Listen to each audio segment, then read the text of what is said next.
ये करीब 10 साल पहले की बात है। मैं जयपुर में मेहमान था, एक सभा में बोल रहा था। मेरे प्रवचन के बाद एक बुजुर्ग व्यक्ति उठे। उम्र होगी कोई 75 साल। हाथ कांप रहे थे। धीरे धीरे मेरे पास आए, अपनी जेब से 5-6 हजार रुपये निकाले और मेरे सामने रख दिए। उन्होंने नमस्कार किया। मैंने मुस्कुरा कर कहा, आपका नमस्कार स्वीकार करता हूँ, लेकिन रुपए की अभी जरूरत नहीं है।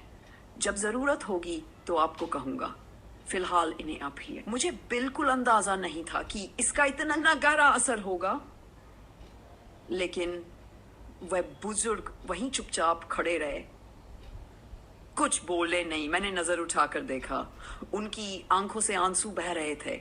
मैं थोड़ा परेशान हुआ। क्या हुआ बाबा, आप दुखी हो गए? अगर मैंने कोई तकलीफ दी हो तो माफ करे। उनकी आवाज कांप रही थी। बोले, दुख बहुत दे दिया। मैं चौंका। कैसे? उन्होंने गहरी सांस ली और कहा, क्योंकि मैं बहुत गरीब आदमी, मेरे पास इन रुपयों के अलावा और कुछ भी नहीं है देने के लिए।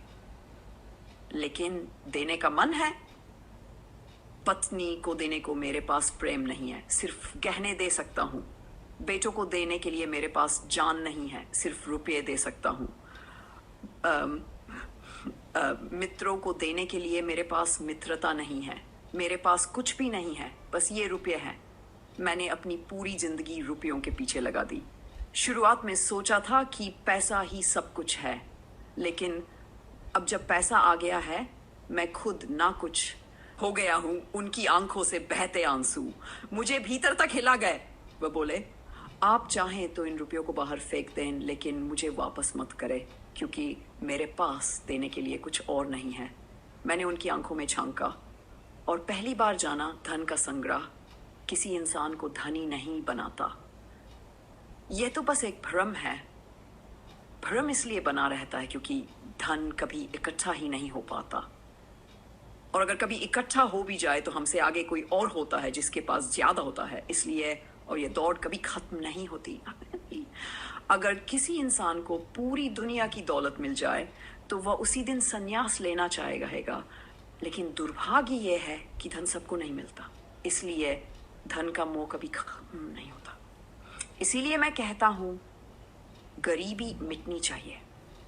इसलिए नहीं कि गरीबी बहुत बुरी है, बल्कि इसलिए कि जब तक गरीब को धन नहीं मिलता, धन की लालसा बनी रहती है, और धन की लालसा ही सबसे बड़ी बीमारी है। जिस दिन हर इंसान के पास इतना धन होगा कि उसकी व्यर्थता साफ दिखाई दे, उस दिन धन की दौड़ खत्म हो जाएगी। दुनिया जिस दिन समृद्ध होगी, उसी दिन ये पागल दौड़ रुकेगी, उससे पहले नहीं।